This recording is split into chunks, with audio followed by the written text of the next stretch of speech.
So episode 2 was longer and I think better. Hello guys, this is Bessie from Star Wars Comics and today we're gonna talk about the Book of Boba Fett episode 2, The Tribes of Tatooine. There are a bunch of new characters and old characters that have come back in this episode and I am doubly excited about seeing Black Chrysanthemum again. I never in my wildest dreams thought I would see Black Chrysanthemum in live action, and especially in this series, it really gets my juices going, knowing that what we're gonna witness in future episodes might be even more bombastic, which I just can't wait. So the episode starts with Boba and Fennec Shand interrogating the prisoner, the assassin that tried to kill Boba Fett. This is where they threaten this assassin with the Rancor. We get to reminisce about the old scenes in Return of the Jedi where Luke got bamboozled by Jabba the Hutt in a similar fashion. However, this time there is no Rancor for the assassin, who immediately gives up who sent them in fear of getting eaten by the Rancor. Afterwards, though, we realize, of course, there is no Rancor. There is a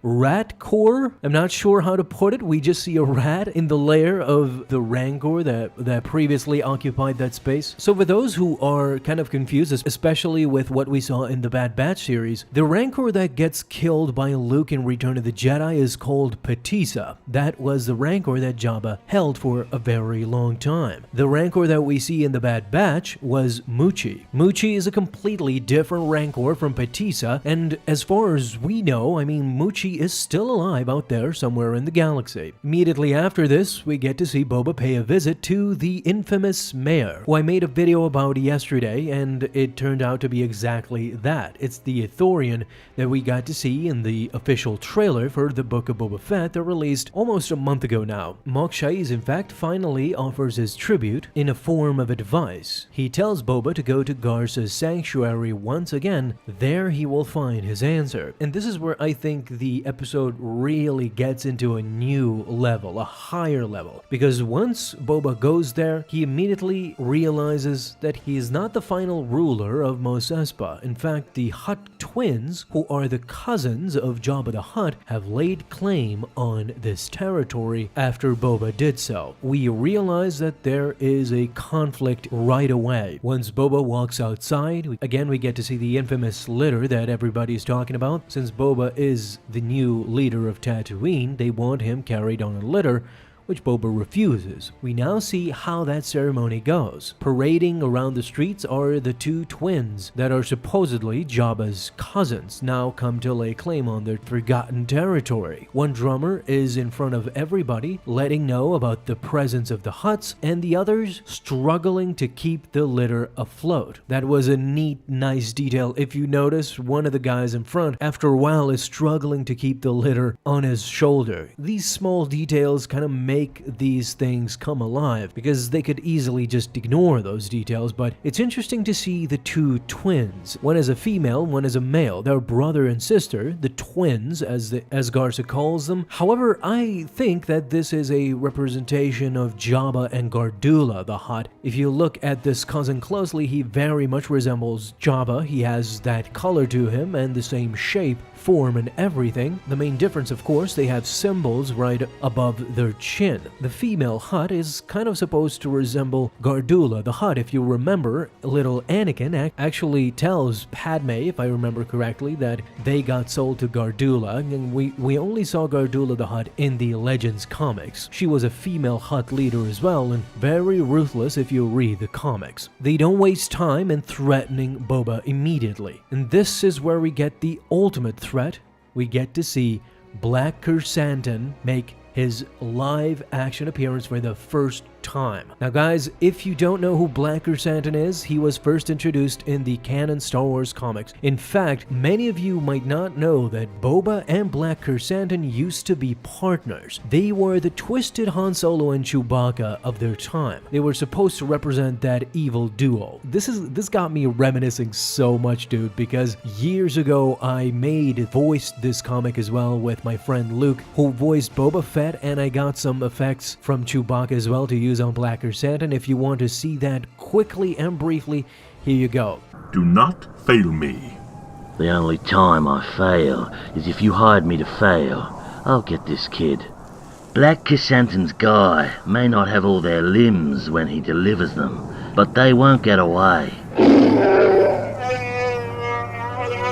So back in the day even, Boba and Black Chrysanthemum were working for Darth Vader, actually trying to track down the Millennium Falcon. You now realize how special Black Chrysanthemum is, probably by my videos and what I showed you right now. You should be excited for Black Chrysanthemum because once upon a time these two were partners and, should I say, friends. Now they're enemies. So it's going to be very interesting to see that the Hutt twins and Black Chrysanthemum go after Boba. But of course, stealing the show again are the Tuscan Raiders. Boba goes into his dream world again, remembering the past. Once he got out of the Sarlacc pit, he was forcibly, I might add, taken in by Tuscan Raiders, who then got to know Boba and ingratiated him within their own tribe. Now we realize, though, what the Tuscan Raiders actually suffered through. The main spectacle of this episode was, of course, the train. From the first time we see the train, we get to see who runs the train, and that was the Pike Syndicate. Now, the Pike Syndicate not only was heavily featured in the Clone Wars series, but they were featured in Solo: A Star Wars Story as well. And that storyline from Solo: A Star Wars Story is very much connected to this episode as well, because if you remember in Solo: A Star Wars Story, the Pike Syndicate were shown to harvest the spice from the mines of Kessel using Wookiee slaves. And just as the Tuscan Raiders are training Boba to become a better melee fighter with the gaffy stick, we now see Boba return the favor and teach them to use the speeders that he got from the gang who we saw in episode 1 stealing water from some of the villagers. Weeks ago, I also made a video about that gang as well, using Tosche Station. We finally get to see up and close in canon Tosche Station, as well as Cammy and Fixer, who grace our screens again after what we saw in the deleted scenes of A New Hope. So I predicted it right weeks ago when I made this video, and I'm sure glad I was right because the Tosche Station looks awesome. Just wish that Boba could have grabbed some power converters as well. That would have been a great wink wink. Once their speeder bike training is finished and Boba has trained them well, now we get a train heist. Again, Robert Rodriguez, Jon Favreau, and Dave Filoni are sticking with the Western motif. In the Western spaghetti cowboy movies, we always get to see some sort of a train heist scene that is very exciting, of course, and this one did not disappoint as well. The train was heavily guarded by the Pike Syndicate, who got their asses handed to them by the Tuscan Raiders and Boba. Not without their casualties, of course, but in the end they got it done. There was also a scene at the ending of the train scene there when Boba mentioned that the Tuscan Raiders lay claim to the Dune Sea and you are harvesting spice from the mines of Kessel, and we quickly get to see what the spice actually looks like floating around in the Dune Sea. As a young man, I used to read Frank Herbert's Dune back in the day, and watching the movie now as well by Denis Villeneuve, which released very recently, this crossover, man, was awesome to see. I mean, spice in the Dune Sea. Again, Jon Favreau is paying homage to the Dune world, but also you get to see how much Star Wars was inspired by other works as well. And it's very reminiscent and similar to what we saw in the movie Dune 2. Also, for a lot of you, this was a revelation of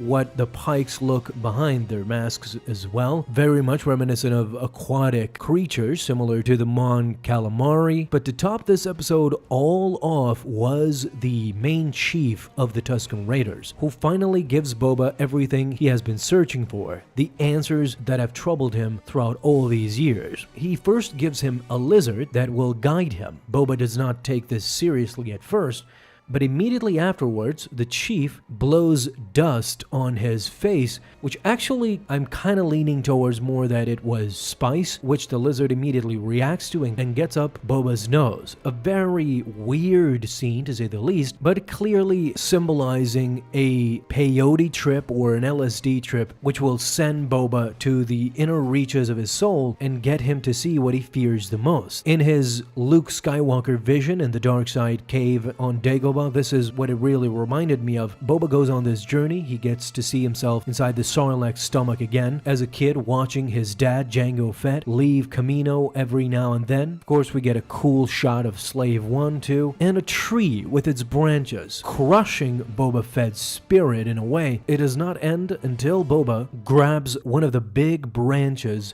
from the tree. This is when Boba finally gets himself back to the village with this big branch that later gets wielded into his own gaffy stick. And plus, they get him the dark clothing that we get to see him in The Mandalorian Season 2, Episode 1. We get closure to that question, how Boba got dressed this way and his weaponry. It was all earned from one of the tribes that he belongs to. He is now himself a Tuscan Raider. And the episode finishes off with the ritual dance of accepting Boba into their tribe and into their midst. For me, it was really a better second episode than a first episode. The first episode, not only was it shorter, but it laid the foundations for what was to come, and episode 2 was the apex of the storyline. As Star Wars fans, we now understand the Tuscan Raiders, I think, much more.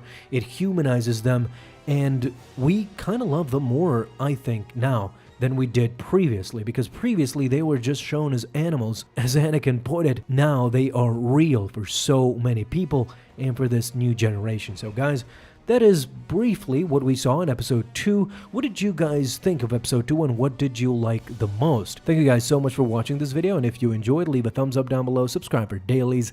Now you have an awesome day, Star Wars fans. I'll see you in the next video, and may the Force be with you until then.